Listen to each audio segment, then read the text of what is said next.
अन्त्यतः झुन्डिएर मर्छु भन्ने प्रेमिका सोफियालाई कान्छाले घर भित्राइसक्यो। सोफियालाई घर भित्राउनुमा कान्छीको दिदी र भिनाजुको ठूलो हात छ। यसरी छोरी बारम्बार भागेर जाने र बाउले फिर्ता ल्याउने प्रक्रिया दोहोरिरहँदा सोफियालाई घरमै राख्न कान्छी राजी भएकी छिन्। तर यता सोफिया हराइन् भन्दै कान्छाको घरसम्म उनका बाबा आइपुग्छन्। छोरीलाई कान्छाको घरमै खुसी देखिसकेपछि छोरीको इच्छा नै मेरो खुसी हो भन्ने कुरा स्वीकारेका उनका बाबा कान्छासँगै पञ्चेबाजासहित लगनगाठो गराउने बाचा गर्छन्। के उनले यसपालि यो बाचा पुरा गर्लान् त? कि पहिले झैँ छोरी फर्काउन उनले गरेको नाटक हो? यता कान्छी र सागर सुतिरहेको बेला भित्र आउन खोज्ने मान्छे को थियो? चोर थियो या पहिलेको डन थियो जसले उनीहरूसँग बदला लिन खोजिरहेको छ? त्यसैले आउनुस् आजको यो भिडियोमा कान्छी सिरियलको मुख्य भागमा के हुँदैछ जानकारी दिनेछौँ। त्यसैले भिडियोलाई लाइक गरी अन्तिमसम्म हेर्न नभुल्नुहोला।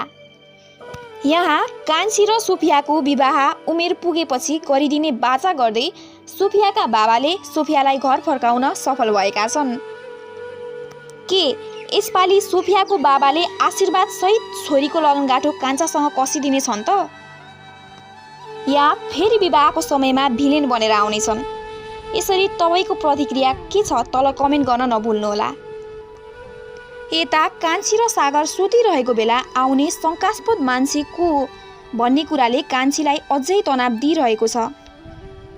तसर्थ चोर पत्ता लगाउनको निम्ति कान्छी, सागर, उनका दाइ भाइ सबैजना मिलेर चोर आउने समयसम्म नसुती बसिरहनका निम्ति योजना बनाइरहेका छन्। तसर्थ उक्त योजना अनुसार नै चोर सोही समयमा फेरि पनि झ्यालमा देखेपछि कथाले नयाँ ट्विस्ट ल्याएको छ। के उक्त शङ्कास्पद व्यक्ति पत्ता लाग्लान् त? या कान्छीले भेटाएको माला सागरलाई यतिका समयसम्म थुनामा राखेको डनको हो? यदि उक्त डनको हो भने सागर र कान्छीसँग बदला लिन के गर्नेछ? यसले अझ कथालाई नयाँ मोडमा लगेको छ, जसले गर्दा अब आउने भागहरू अझ रहस्यमय बन्नेछन्। यता कान्छीको दाइले होटलमा खाना खान जाँदा गिलास फुटाएको न्युमा गाली खाने ती सोझी केटीलाई सम्झिँदै विवाहसम्मको कल्पना गर्न भ्याउँछन्। तर कान्छीले भने दुवै भाउजूहरूलाई डिभोर्स दिएर मात्रै विवाह गर्ने सल्लाह दिन्छन्। के कान्छीका पूर्व भाउजूहरूले यति सहजै कान्छीका दाइलाई डिभोर्स देलान् त? या फेरि नयाँ लफडा सुरु हुनेछ? दर्शकबिनहरू यी सम्पूर्ण घटनाहरूले कथामा नयाँ ट्विस्ट ल्याउनेछन्। सम्भवतः कान्छीका नयाँ अङ्कहरू अझ रोमाञ्चक हुनेछन्। यदि तपाईहरू पनि यस्तै महत्त्वपूर्ण जानकारीहरू प्राप्त गर्न चाहनुहुन्छ भने हाम्रो च्यानललाई लाइक र सब्स्क्राइब गर्न नभुल्नुहोला।